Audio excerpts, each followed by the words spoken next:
There's something about the open road at night that can mess with your head. The endless stretch of black asphalt, the hum of the engine, the glow of the dashboard out there. In the middle of nowhere, you start to see things, or at least you think you do. I've been a trucker for over 20 years, and I've seen my fair share of weird things on the road. But nothing compares to what happened on Highway 47. It was a long haul from Texas to Colorado. I had a tight deadline and a rig loaded with cargo, so I planned to drive through the night. The route took me through a lonely stretch of highway, miles from the nearest town. It was pitch black, and the only lights were my high beams cutting through the night. Around 2 a.m., I saw something up ahead, a hitchhiker standing at the side of the road. A young woman, dressed in a faded hoodie and jeans, her head tilted slightly downward, her thumb outstretched. I don't usually pick up hitchhikers, but something about her seemed off. Maybe it was the way she didn't move when my truck approached. Maybe it was the way my stomach twisted at the sight of her. Still, against my better judgment, I slowed down and rolled down the passenger window. "You need a ride?" I asked. She didn't answer at first, just stood there. Then slowly she turned her head toward me. Her eyes were black, not just dark, completely black. A cold wave of fear washed over me. My foot pressed down on the gas instinctively, and I peeled away before I could think twice. In my side mirror, she didn't move, just stood there, watching as I sped off into the night. I kept checking my mirrors, expecting to see her gone, but she wasn't. She was in my back seat. I nearly drove off the road. My hands gripped the wheel so tight I thought my fingers would break. My heart pounded as I tried to rationalize what I was seeing. She sat in the sleeper cab, motionless, her black eyes locked onto mine in the rearview mirror, unblinking. My breath hitched as she smiled. Then she whispered my name.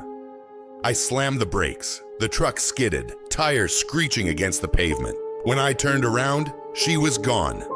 I didn't stop driving until dawn broke. I pulled into a roadside diner, my hands still shaking as I grabbed a cup of coffee. An older trucker noticed my pale face and sat across from me. "You okay, son?" I hesitated before telling him everything. The hitchhiker, the black eyes, the whisper. He nodded grimly. A chill ran through me. "What do you mean?" He took a slow sip of coffee. "A trucker picked up a girl on this stretch of road 20 years ago. She never made it to her destination. They found her body in a ditch. Driver swore she just disappeared. Ever since then, she's been looking for a ride." I left my coffee half finished and hit the road again. But I swear, sometimes, late at night, when I check my mirror, I still see those black eyes staring back at me. The road is a lonely place. You never know what's waiting for you out there in the dead of night. And if you ever see a hitchhiker with black eyes, keep driving.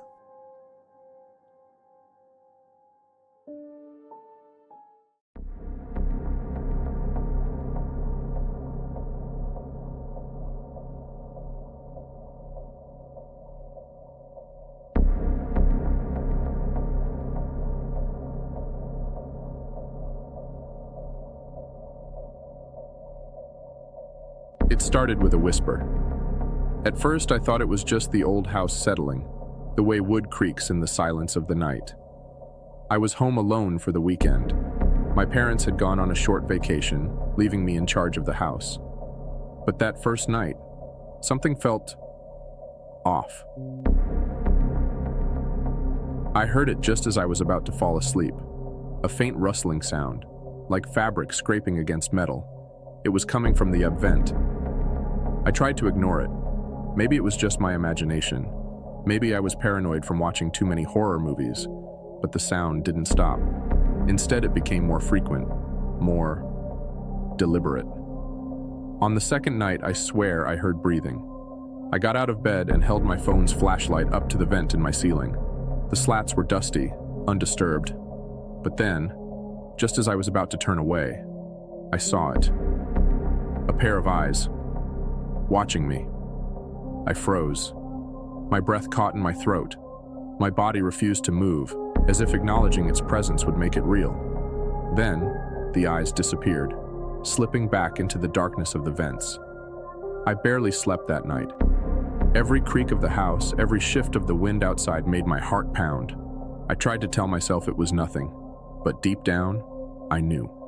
Someone was in my house. The horror unfolds. The next day, I couldn't shake the feeling of being watched. I went to school exhausted, constantly glancing over my shoulder, my skin crawling for no reason. When I got home, I did a full sweep of the house, checking every door, every closet, under my bed, behind the shower curtain. Everything was exactly as I had left it. But that night, the noises returned. Louder this time. Scraping, shuffling, something moving inside the walls. I lay in bed, my body stiff, my ears straining. Then, around 2 a.m., something changed. The noise stopped. The silence was even worse. Then, a loud metallic thud came from the ceiling vent, like something had slammed against it, hard. I bolted upright, heart hammering. My breath came in short, shallow gasps. I didn't move, didn't blink. I just stared at the vent, waiting. Nothing. And then, the vent cover began to move. I saw the screws turning slowly, almost imperceptibly. It was like something, was trying to unscrew it from the inside. That was enough for me. I grabbed my phone, ran out of my room, and locked myself in the bathroom. My fingers fumbled as I dialed 911. 911, what's your emergency? I whispered into the phone, trying not to make a sound. There's someone in my house. I think they're in my vents. The dispatcher's voice remained calm, but I could hear the urgency in her tone. Stay on the line. Officers are on their way. Are you in a safe location? Before I could answer, I heard it. A soft thud from inside the bathroom vent. My breath hitched. I turned my head slowly, feeling ice crawl down my spine. The vent cover was loose. Something shifted behind it. I didn't wait. I threw the door open and sprinted downstairs, not stopping until I was outside. The cold night air hit me like a slap, but I didn't care. I ran to my neighbor's house and banged on their door until they let me in. The police arrived within minutes. They searched the house, checked every room, every closet. Then they checked the attic. What they found up there made me sick. A nest, a dirty sleeping bag, empty food wrappers, a rusted knife. Someone had been living above me. And the worst part, the officers said there were small holes drilled into the vents.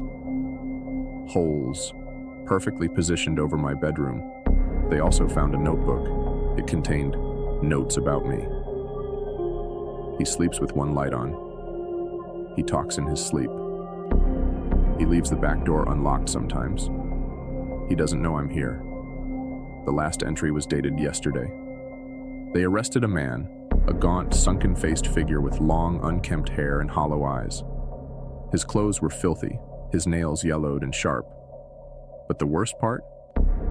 As they dragged him past me, he lifted his head and smiled.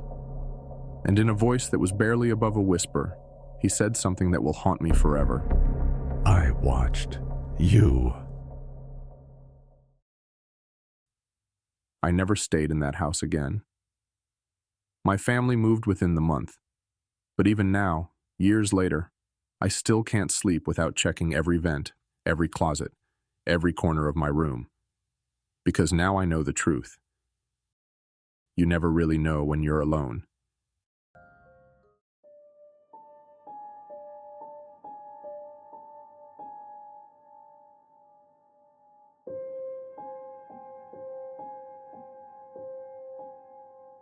Hospitals are supposed to be places of healing, of safety.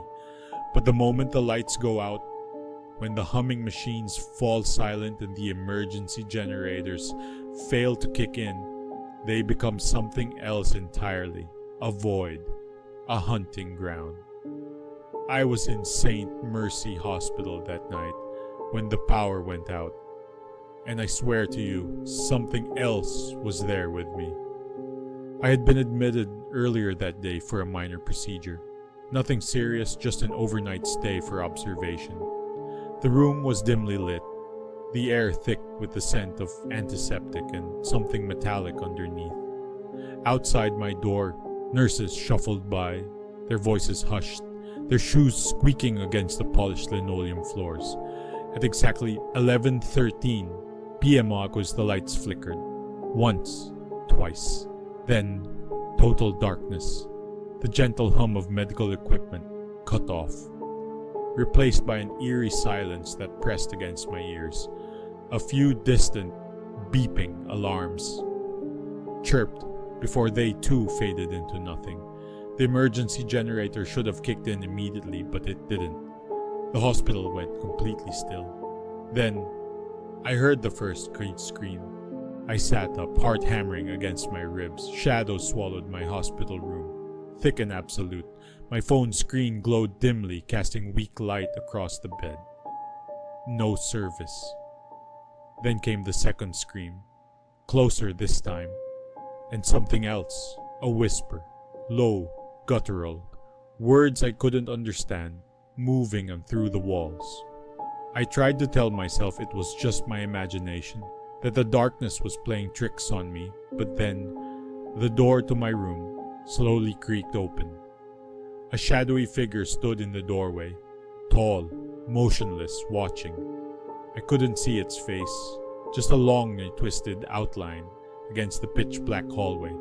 My body refused to move, my throat locked, suffocating the scream that threatened to escape.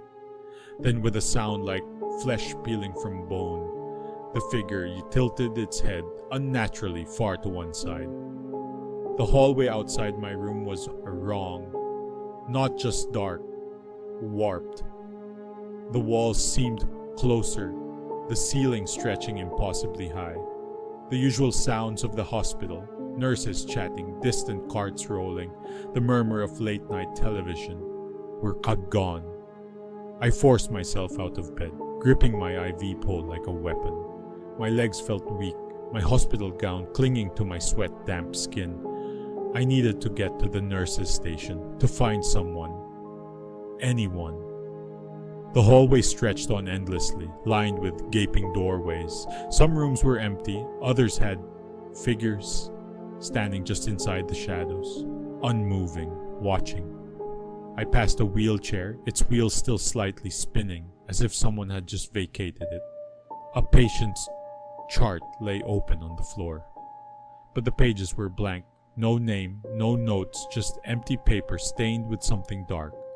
Then, from somewhere deep in the hospital, a voice crackled through the intercom. "He sees you." The whispering grew louder, closer. I turned a corner and nearly tripped over a nurse's body lying limp across the floor. My stomach lurched. Her face was missing. No blood, no wounds, just smooth, empty skin where her features should have been. Footsteps echoed behind me, slow, deliberate. I ran. Doors slammed open as I passed, empty hospital beds rocking back and forth, heart monitors blaring distorted alarms. The halls twisted and turned, folding back on themselves, leading me in circles. No matter which way I turned, I always ended up back at my room. And standing just inside the doorway was him. The tall, watching figure, his head still tilted at the impossible angle. The hospital intercom crackled again, the voice warped and broken. "Do not look at him. Do not speak. Do not run." I did all three. I turned, I screamed, I ran, and the last thing I remember before the world went black was the feeling of ice-cold fingers wrapping around my throat. I woke up in a different hospital 3 days later. They found me collapsed in the lobby of St. Mercy, alone. No bodies, no signs of struggle, just me. The official reports claimed there was a power outage, a simple generator failure. They found no missing patients, no record of the nurse I saw, no proof of what happened that night. But I know what I saw, and sometimes, late at night, when everything is quiet and dark, I still hear the whispering. He sees you.